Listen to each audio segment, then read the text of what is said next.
வணக்கம். மாலை முரசு செய்திகளை விரிவாக பார்ப்பதற்கு முன்பாக முதல் தலைப்புச் செய்திகளை பார்க்கலாம். முதலமைச்சர் மு.க.ஸ்டாலின் இன்று நாகை பயணம். நாளை நடைபெறும் அரசு மற்றும் கட்சி நிகழ்ச்சிகளில் பங்கேற்கிறார்.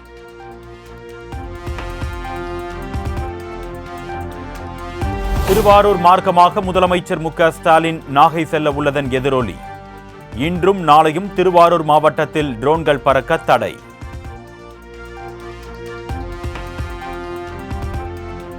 தீவிரவாதம் தலை தூக்கும் அளவுக்கு தமிழ்நாட்டு மக்களின் பாதுகாப்பு முற்றிலும் சீர்குலைந்திருப்பதாக எடப்பாடி பழனிசாமி விமர்சனம். திண்டுக்கல் சிறுமலையில் மர்ம பொருள் வெடித்து ஒருவர் உயிரிழந்ததை சுட்டிக்காட்டி எக்ஸ் தள பதிவு.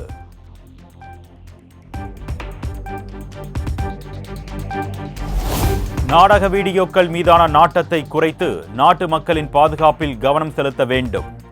முதலமைச்சர் அடிக்கடி சொல்லிக்காட்டும் இரும்பு கரத்தை இப்பொழுதாவது பயன்படுத்த வேண்டும் என்றும் எடப்பாடி பழனிசாமி வலியுறுத்தல்.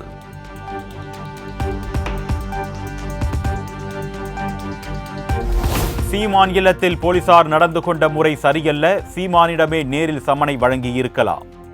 தேடப்படும் குற்றவாளி வீட்டில்தான் சம்மன் ஒட்டுவார்கள். காவல்துறை அதிகாரத்தை தவறாக பயன்படுத்துவதாக அண்ணாமலை குற்றச்சாட்டு.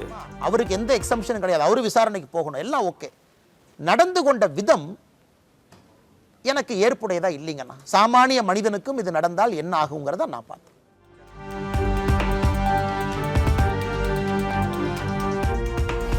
மார்ச் 5ஆம் தேதி முதலமைச்சர் தலைமையில் நடைபெறும் அனைத்து கட்சி கூட்டத்தில் பாஜக பங்கேற்காது. தெளிவாக விளக்கம் அளித்த பின்னரும் அனைத்து கட்சி கூட்டம் எதற்காக என்றும் அண்ணாமலை கேள்வி. 45 கட்சிகள் அழைச்சிருக்கிறாங்க, அனைத்து கட்சி கூட்டத்துக்கு அழைச்சிருக்கிறாங்க. அதிலே பாரதிய ஜனதா கட்சி நாங்கள் எல்லா ஆலோசனை செய்த பிறகு அந்த கூட்டத்திலே பங்கேற்பதில்லை என்று முடிவு செய்திருக்கின்றோம். அதற்கான காரணத்தை முதலமைச்சர் அவர்களுக்கு கடிதம் மூலமாக இன்று தெரிவித்திருக்கின்றோம். முதலமைச்சருடைய கடிதத்திற்கு பதில் கடிதத்தை சற்று நேரத்திற்கு முன்பு, சில நிமிடங்களுக்கு முன்பு அனுப்பியிருக்கிறோம்.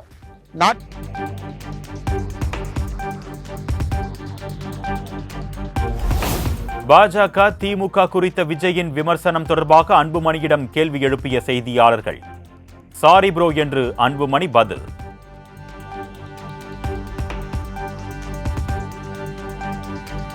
தமிழ்நாட்டில் மீண்டும் குலக்கல்வி திட்டத்தை அமல்படுத்த மத்திய அரசு துடிக்கிறது.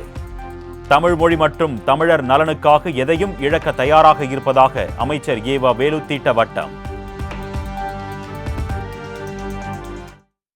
நேரும் என்று சொன்னால் இந்த இளைஞரணி பட்டம் நாங்கள் எதையும் கொடுக்க தயாராக இருப்போம் என்று பிரகடனப்படுத்தினார்.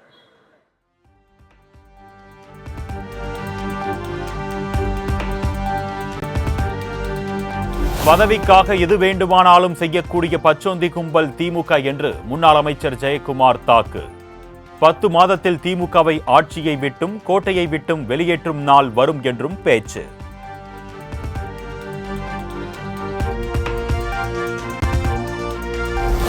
பஞ்ச் டயலாக் எல்லாம் ரசிகர்களை குஷிப்படுத்துமே தவிர அரசியலுக்கு ஒத்து வராது. தவேகா தலைவர் விஜயை சாடிய எம்பி கார்த்தி சிதம்பரம்.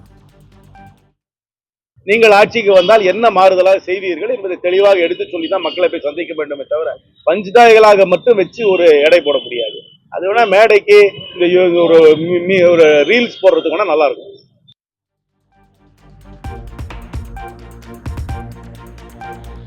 நடிகை பாலியல் புகார் தொடர்பாக சீமான் தாக்கல் செய்த மேல்முறையீட்டு மனு மீது நாளை விசாரணை. உச்சநீதிமன்ற நீதிபதி PV நாகரத்னா அமர்வு முன்பு விசாரணை நடைபெற இருப்பதாக தகவல்.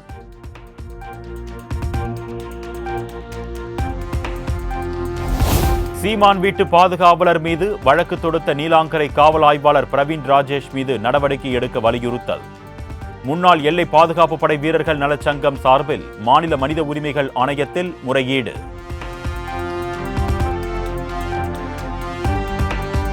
தன்னை அசிங்கப்படுத்துவதற்காக சீமான் நாடகமாடுவதாக நடிகை விஜயலட்சுமி குற்றச்சாட்டு. 50,000 ரூபாய் பணம் அனுப்பியது எதற்காக என பல கேள்விகளை முன்வைத்து விஜயலட்சுமி பதில் வீடியோ. என்னதான் உன்னோட பிரச்சனைன்னு பிரஸ்காக கேள்வி கேட்கணுமா?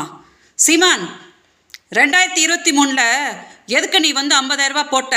உன்னோட மதவ செலவும் இருக்கான் இல்லையா, 1 கோடி கொடுத்தேன் அப்படின்னு சொல்லி ப்ரூட்டஸ் கிட்டலாம் சொல்லி என் மானத்தை வாங்கினா இல்லையா, அதெல்லாம் எதுக்கு பண்ணா அப்படின்னு சொல்லிட்டு நாங்கள் வந்து வழக்கு கொடுத்துருக்கேன். நீ ஆம்பளையா இருந்தா எதுக்கு மதுரை செல்வம் வந்து காப்பாற்றி விட்டுட்டு இருக்கடா? எதுக்கு மதுரை செல்வம்?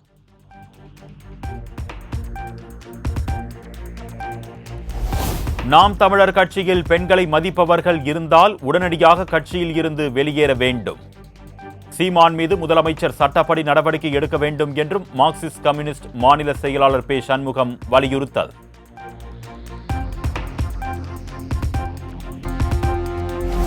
பிறை தென்பட்டதை அடுத்து தமிழ்நாடு முழுவதும் ரமலான் நோன்பு தொடங்கியது.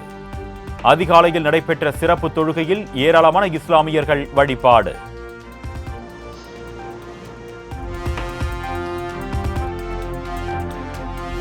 தருமபுரி அருகே 16 வயது சிறுமிக்கு பாலியல் தொல்லை கொடுத்த தாவேகா நிர்வாகி கைது. போக்சோ சட்டத்தில் கைது செய்து சிறையில் அடைத்த போலீசார்.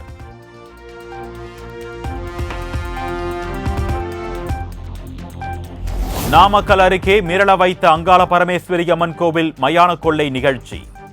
ஆடுகள் கோழிகளை வாயால் கடித்து ரத்தத்தை உறிஞ்சி பக்தர்களுக்கு பிரசாதமாக வழங்கிய பூசாரிகள்.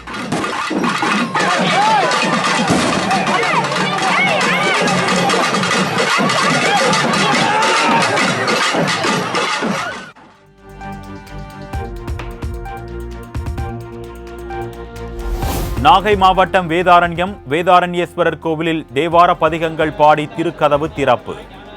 திரளான பக்தர்கள் பங்கேற்று சாமி தரிசனம்.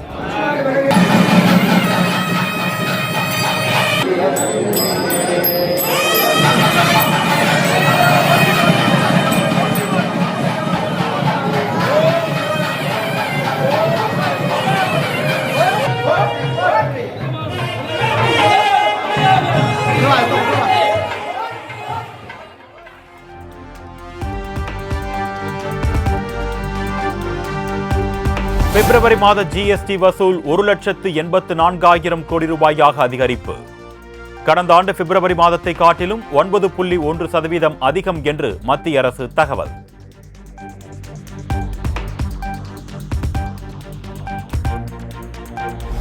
கொல்கத்தாவில் இந்திய மாணவர் கூட்டமைப்பு உறுப்பினர்களுக்கு எதிராக திரிணாமுல் காங்கிரஸ் கட்சியினர் ஆர்ப்பாட்டம்.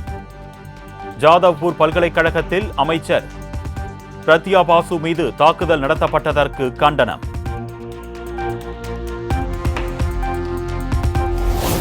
பாலியல் குற்றச்சாட்டுகளில் பெண்கள் சொல்வது எல்லாமே உண்மையாக இருக்க வேண்டிய அவசியம் இல்லை. தான் பணியாற்றிய நிறுவனத்தில் பாலியல் தொல்லை அளிக்கப்பட்டதாக பெண் ஒருவர் தொடர்ந்த வழக்கில் கேரள உயர்நீதிமன்றம் கருத்து. குஜராத்தில் பீத்பஞ்சன் மகாதேவ் கோவிலில் இருந்த சிவலிங்கத்தை திட்டமிட்டு திருடிய ஒரே குடும்பத்தைச் சேர்ந்த 8 பேர் கைது. கனவில் வந்த லிங்கத்தை திருடி எடுத்து வந்து பிரதிஷ்டை செய்ய நினைத்ததாக வாக்குமூலம்.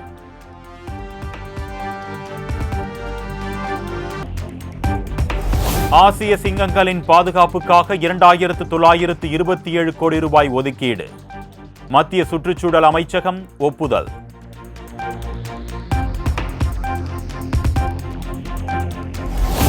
வெண்போர்வை போர்த்திய மலைகளுக்கு நடுவே தவழ்ந்து செல்லும் மேகக்கூட்டங்கள். ஜம்மு காஷ்மீரின் தோடாவில் மனதை மயக்கும் இயற்கை காட்சி.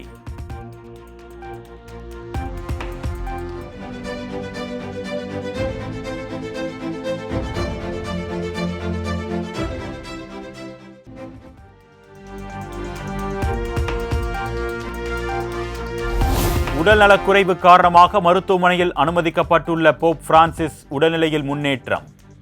காஃபி சாப்பிடுகிறார், செய்தித்தாள் படிக்கிறார் என்று வாட்டிகன் தகவல்.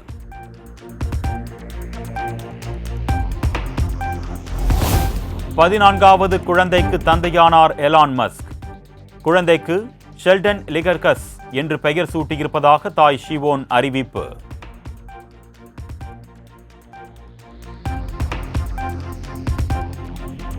துருக்கியில் முடிவுக்கு வந்த 40 ஆண்டு கால உள்நாட்டுப் போர்.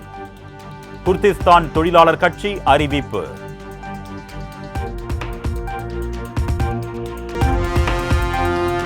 ஐசிசி சாம்பியன்ஸ் கோப்பை கிரிக்கெட் தொடர். நியூசிலாந்து அணியை இன்று எதிர்கொள்கிறது இந்திய அணி.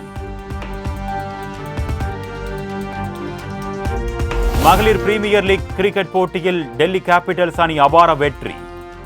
9 விக்கெட்டுகள் வித்தியாசத்தில் பெங்களூரு அணியை வீழ்த்தி அசத்தல்.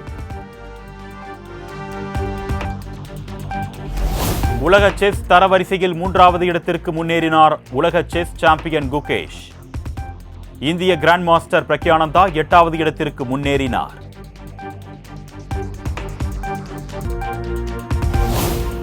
நடப்பு ஐபிஎல் போட்டிக்கு தயாராகி வரும் சென்னை அணி வீரர் தோனி தீவிர பயிற்சியில் ஈடுபட்டுள்ள வீடியோவை வெளியிட்டுள்ள சிஎஸ்கே அணி நிர்வாகம்.